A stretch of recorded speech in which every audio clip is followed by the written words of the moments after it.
Welcome back to the Ready List podcast. My name is Sue Merry.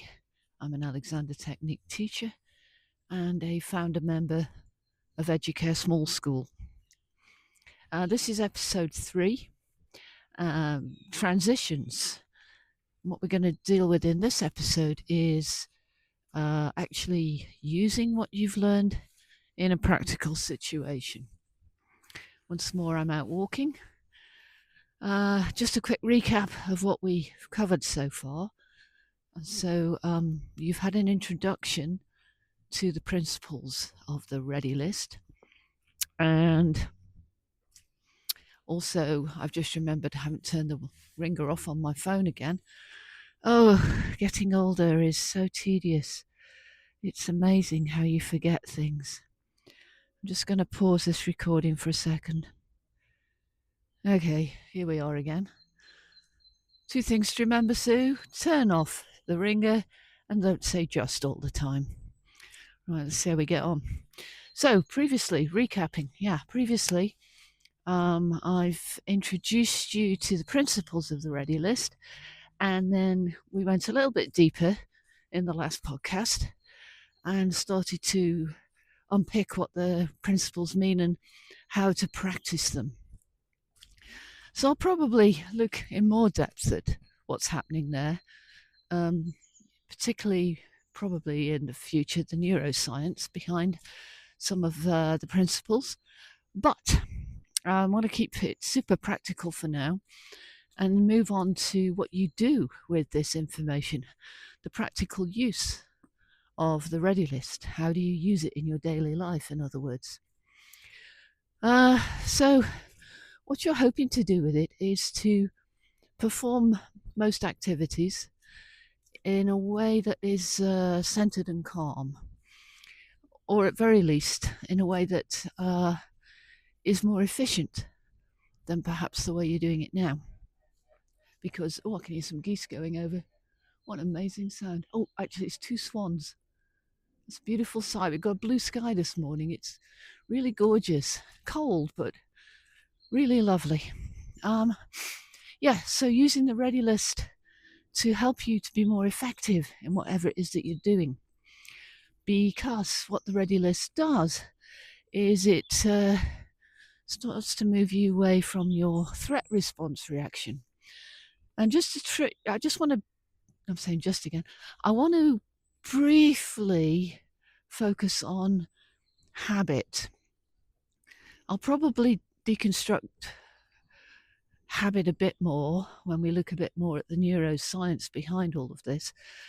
But it's important, I think, to understand why the Ready List is helpful when it comes to being in activity, doing something that you're familiar with, or learning something new. The way we tend to function is by forming habits, and habits are basically neural pathways that are unconsciously created in the nervous system, in the brain, when we repeatedly do something or learn something new and then repeatedly do it. So it's kind of why I've perhaps mentioned before that it's important to practice the Ready List, because the more you do it, the more effective it becomes, and the more likely you are to do it in activity. It's a learning process, like learning anything. And at first, your brain's in a sort of a low gear state, where each aspect of what you're learning is almost like an individual thing. So, for example, when I was learning to drive, I remember I could either put my foot on the brake or turn the steering wheel, but I couldn't really usually do both at once. And then after a while, I found that I was changing gear, braking, accelerating, steering, doing all those things, and thinking about what I was going to have for dinner and things like that. So that's when my brain went into a high gear integrated learning state. And again, I'll talk about this a bit more in another podcast because it's actually really super interesting. and it's very relevant, especially if you have children or work with children. But we've got the same brains, so it's also very relevant for us as adults. So initially, when you're learning the ready list, you'll be in a low gear state. It'll seem a bit awkward and probably take a while to go through each thing and which is next and all this stuff. But if you keep practicing it, it becomes integrated. And the whole thing sort of happens all at once, one after the other, all at once, as one of our wonderful teachers said. So practicing the ready list and then using it in activity, finding a transition point in your life where you can practice it, first of all, something easy. Now, let me explain what transitions are. Transitions are simply the change between one state and another state. And that can be the change between, say, sitting in a chair and standing up, or I'm walking in the woods here again, so it's putting one foot in front of the other, moving my right foot, then moving my left foot. I'm transitioning between my two legs. But if you have something that, say, for example, you're a sports person or a musician, you'll probably be very familiar with a situation where you find that a transition point arises.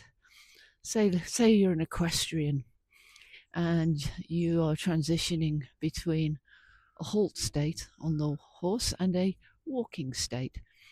And you might find that when it comes to that point, the transition point, things aren't going as well as you would like them to. Maybe you'll find that what you're asking the horse to do isn't happening, or things just are feeling uncomfortable. They're not flowing. You're not in the zone. And this can apply to so many different activities. It doesn't have to be something very specific like playing a musical instrument. But what we can do with the ready list is to make those transitions smoother, effective, and more pleasant. So to do this, let's just start off by practicing with something really, really simple. To begin with, I'm going to just ask you to do a very simple movement. And what I'd like you to do when you do this movement is to observe yourself in the movement as much as you can. Just notice what bit of you moves. Notice what that bit feels like. Are you aware of sensations anywhere else? What's happening in your head? What's your dialogue around this movement? Is there some mental chatter around it? And if so, what is it? So notice all those things. And it's a very simple movement. I'm just going to ask you to now put one finger on your nose. So when you're ready, you could pause this and try it. When you're ready, do that with the observations I've just suggested. Okay, now the thing to do is to do this again, but do it with the ready list. And to help you with that, let me talk you through what my process is as I'm doing it. So first of all, I'm actually walking. So I'm aware where I am. I'm looking around, and also I'm aware of my feet touching the floor, touching the ground, and the uneven surface that I'm walking on at the moment. I'm aware of my legs moving. I'm noticing I have some tightness in my shoulders. So what I'm going to do is I'm going to think about touching my nose with my finger. And before I do that, I'm going to think to myself, stop. Now, this stops me from just touching my nose with my finger in the way I would normally do it, and gives me a little space. It kind of signals to my nervous system, wait, something different's about to happen. So I think stop. And then I think see. and I'm just looking at what I can see around me. I'm outside and hear some people with their dogs. So I'm just going to look across and I can see a very lovely white dog.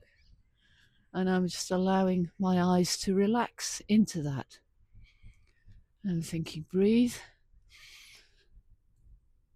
Breathing in and slowly out through my mouth. And already I can feel myself slowing down. And then I'm thinking soft and tall, letting my shoulders relax and melt downwards. I'm thinking of my head floating upwards, in my case away from my feet as I'm walking, almost imagining as if my chest was opening up. And now I'm going to let my arm float up in my imagination, and it's as if it's creating a circle or a curve, perhaps, on its way to my nose. It's almost like I'm reaching around something in order to touch my nose. So I think of my shoulder releasing, my arm floating away from me, and my finger landing gently on my nose. And as I'm doing that, I'm just noticing each time, with each stage, what effect that's having on me as I think the different aspects of the ready list. Maybe I can notice something, maybe I can't. So I'd encourage you to try that a few times yourself, play around with it, and then the job is to think about, well, how about something useful, an actual transition point in my actual day. So have a think about where you might apply the ready list before you take an action. If you are stuck for that, I'd suggest you make a list, perhaps. I sometimes suggest people make a list of areas of their day where perhaps they are aware of a little bit of stress. So nothing huge, nothing massively traumatic or very, very difficult to manage, but something fairly simple. It could be something like taking your phone out of your pocket, or I don't know, even picking up your toothbrush.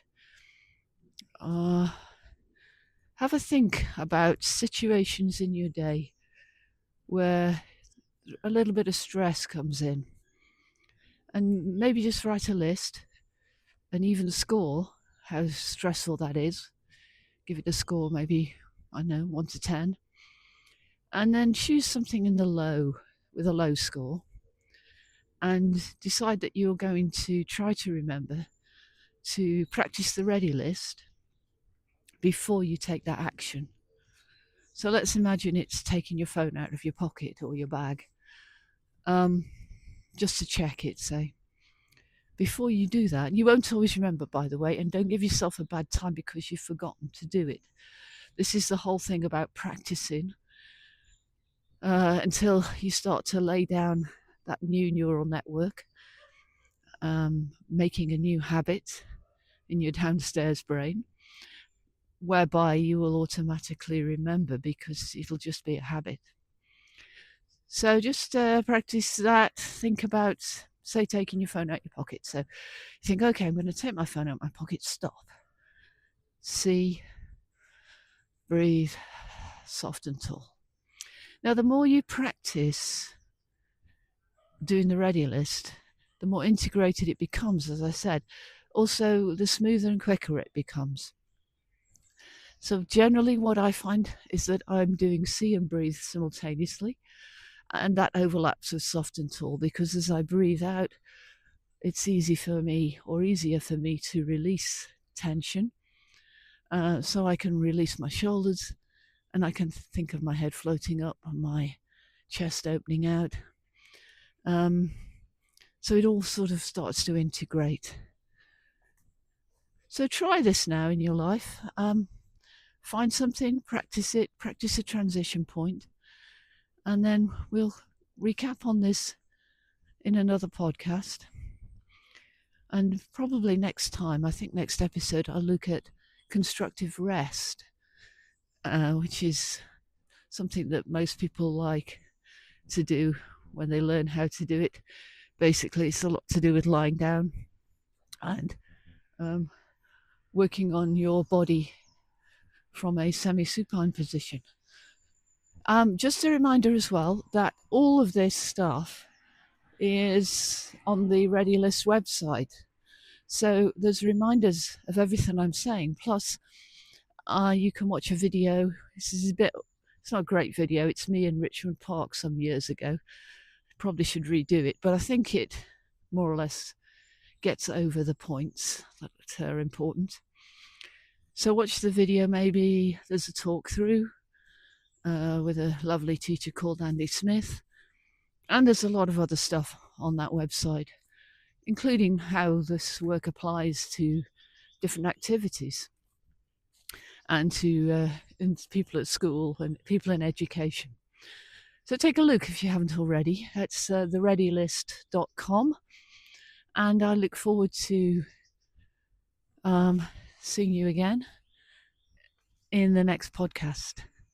My name's Sue Mary. This is the Ready List podcast. And thank you for listening.